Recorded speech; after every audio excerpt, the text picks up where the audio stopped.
Hey, what's up, everybody? Welcome to Skate Friends. My name is Caleb, and I'm going to talk about my old social media. Well, more like my social media journey to how you got to Skate Friends, or how I got to Skate Friends. Instagram. When Instagram first came out, um, it was like just photos. There was no reels, and man, it's been so long. I can't even remember what was all featured on there.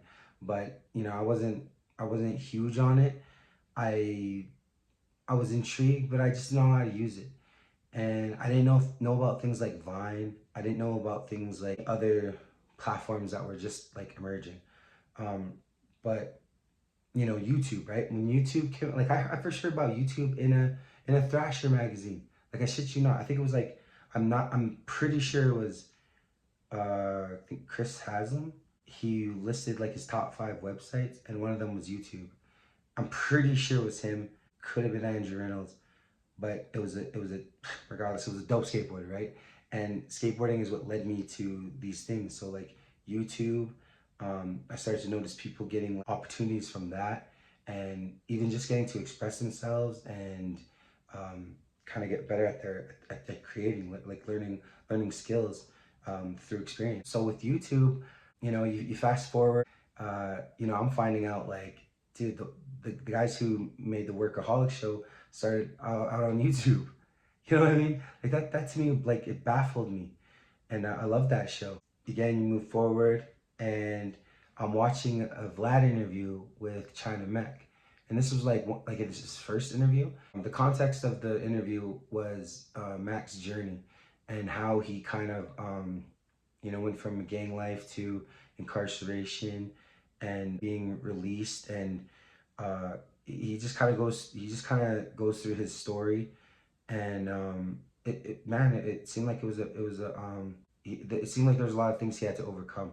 But then after that interview, like it was a very interesting interview, right? And it kind of held your attention. And I started to notice like a lot of people they felt the same way about that interview, in the comment section. And then you go, and then I see China Mac doing his own YouTube, and his show is called Mac Eats. So it's this dude who, hearing his story, and now he's like just wants to create, and this Mac Eats dude, I really enjoyed it. It was really entertaining. I was like, man, this is very cool. Um, maybe it's something I could do. So I started to practice. Dude, I would film myself, or I would record myself, or I would just kind of talk to myself, like practicing, like basically for things like this, or we'll get into like public speaking later on. But so after I practiced for like a good amount of time, I moved to a city, and that was a huge part of it, having the courage to do that when I didn't know what was gonna happen. You know what I mean? So anyways, I moved to the city closer to like skate parks, right? Like the city I moved to, it has like 3 brand new skate parks and 1 skate park that's been here for a long time.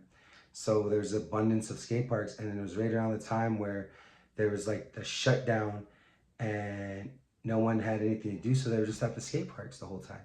In that, I decided like, okay, well, I want to do something. So I'm at the skate park, and I'm meeting like new people, and they're like a different generation, right? And I'm starting to notice things, like a lot of them are creative, like, and I mean, it's just, I always knew skateboarders, I always knew skateboarders were creative, right?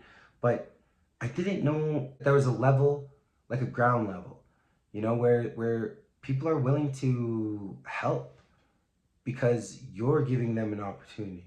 You know what I'm saying? And I started to see this like reciprocation of like good energy. So I was like, damn man, that's really cool. So I started visiting with a skate homie, but it was crazy because they introduced me to their friend who skateboards, but they do photography and music. And this homie was like giving me like the get down of like, yo man, this is what I did, this is what my band did, this is how we do utilize social media. And I was like, man, that's kind of what I want to do. And he's just like giving me all this like information just because he chose to, and I valued that so much.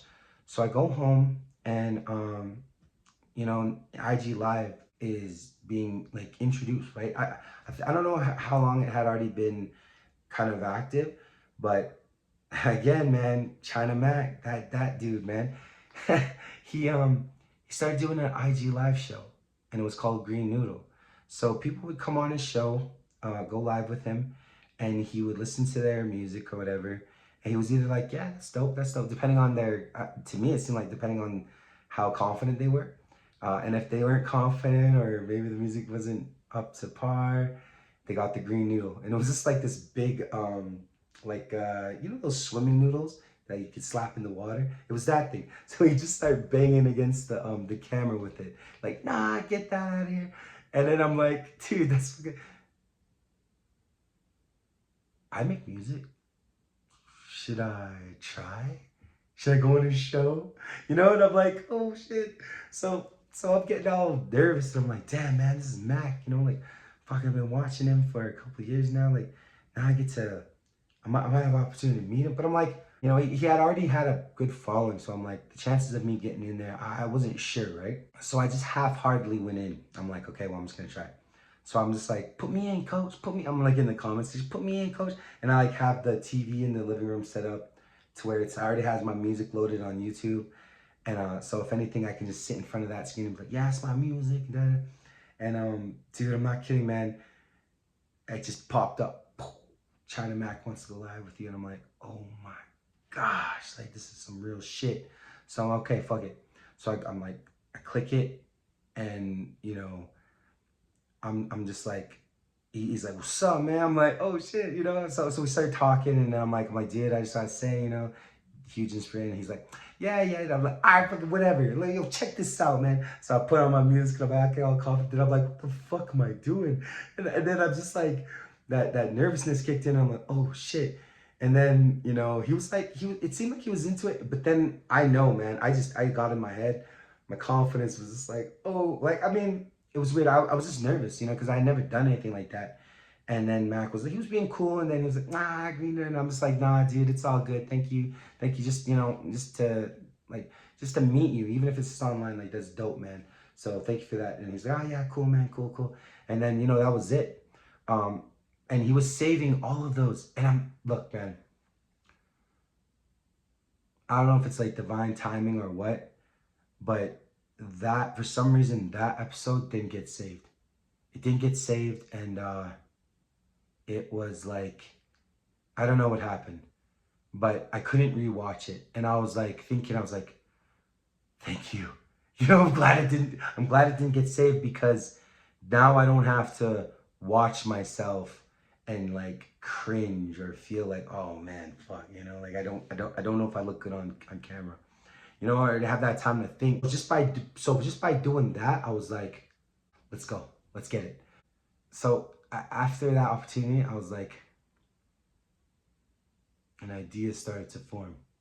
So I go back to the drawing board, and I start working on names, and I start working on logos, and that got me into working with like digital art, like apps, and I just start learning. How to upload. I start learning about like clickbait. Like, what the fuck is clickbait? I was like, okay, let me start an Instagram page, and but what am I gonna do? Well, maybe I'll interview people. Maybe it could be a skateboarding interview show. And maybe I'll call it Skate Talk. We'll continue this story in the next one. So stay tuned for part 2, all right? And we'll get into Skate Talk. You guys have a great one, man. Be safe, blessings, and success for everyone.